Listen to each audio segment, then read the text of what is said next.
implications of this week's Constitutional Court ruling around former President Jacob Zuma, and then his last-minute application for a rescission, in other words, to sort of revoke the judgment. It's a very complicated legal, but a very complicated political issue.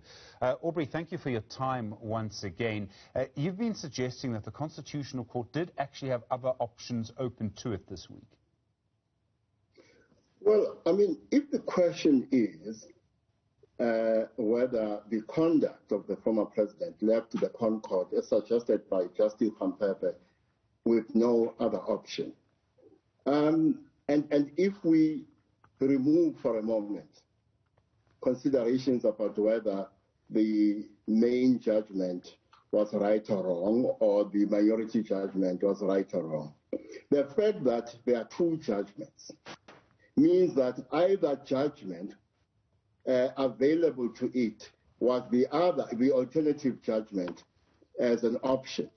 And if we look at it that way, the authors of the main judgment had the option of adopting the approach that was taken by the minority judgment. It is therefore not true that in very absolute terms, the conduct of the former president left the Concord with no options other than the course that was taken by the authors of the main judgment.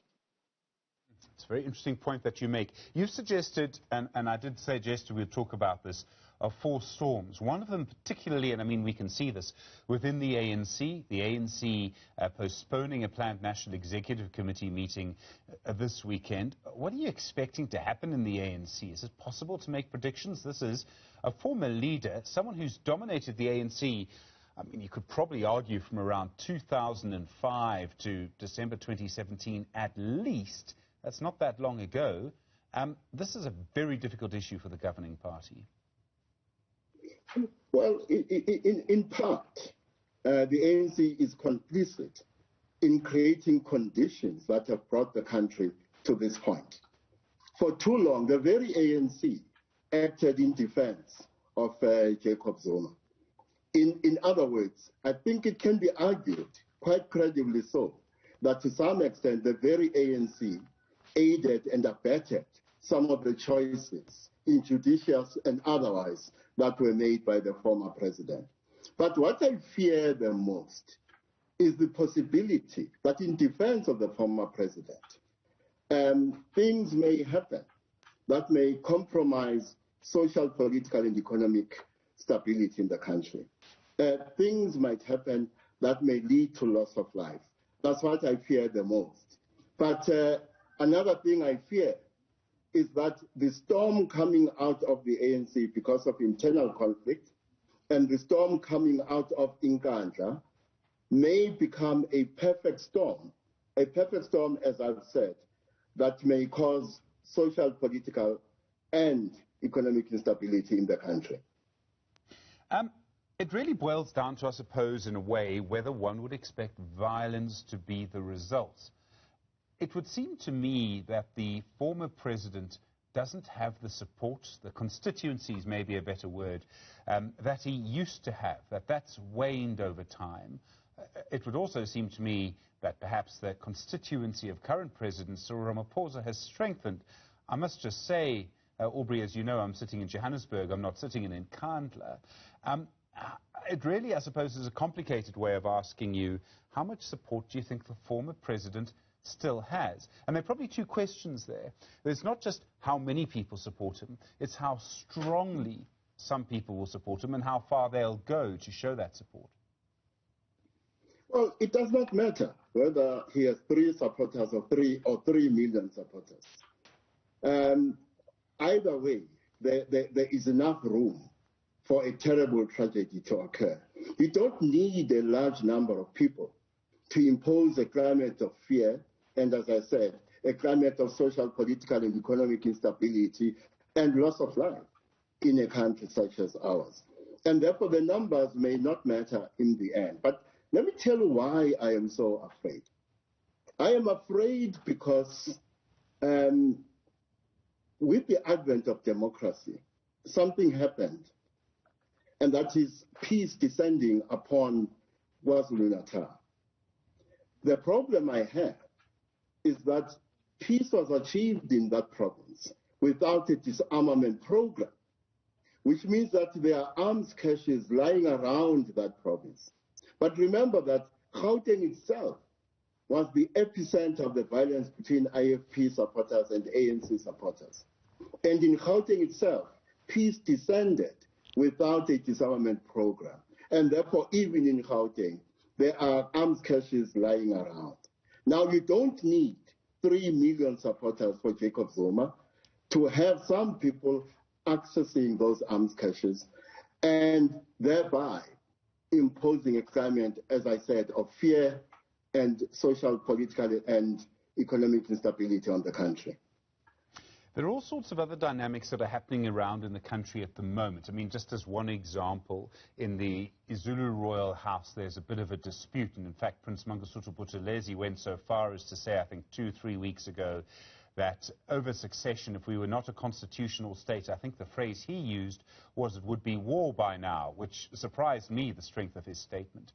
Is there a risk that some of the dynamics around the former President Jacob Zuma, perhaps even some of the dynamics in the Zulu royal house, could come together in strange and unexpected ways, or other dynamics, particularly, I suppose, within KwaZulu-Natal? Well, Stephen, on the Friday night, when Prince Zulu was appointed the king of the Zulu nation, we saw the drama. And things could have been much worse. A terrible tragedy on that night could have happened. That it did not happen must not fool us into thinking that within the Zulu royal house, peace has descended completely, because there is opposition to the appointment of Prince Zulu as king of the Zulu nation. Firstly, within the Zulu royal house, and there are things happening in the shadows, and in those shadows, what is hiding are dark plots and conspiracies that may compromise not only peace and harmony within the Zulu royal house, but may compromise peace and harmony within the Zulu nation itself.